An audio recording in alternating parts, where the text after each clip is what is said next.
Hi, Lily. Here is the secret to getting a cell phone. Parents want to know that you're responsible. Are you going to lose a cell phone? Are you going to break the cell phone? Are you okay with the independence that a cell phone gives you? And how much money is it going to cost? Can you handle having a limited budget? The trick, the secret to getting a cell phone is to prove to your parents that you're responsible. How do you do that? You write a plan. You know, if you were to start a company, you have to have a plan. If you were in government and wanted to have a new law, you have to have a plan.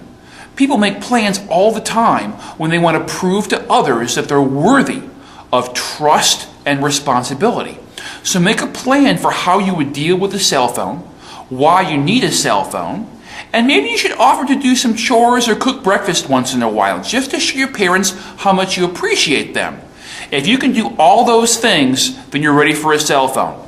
If it sounds like a lot of work, keep in mind a cell phone is a lot of expense and trouble for your parents. So if you aren't willing to chip in, why should they chip in to you?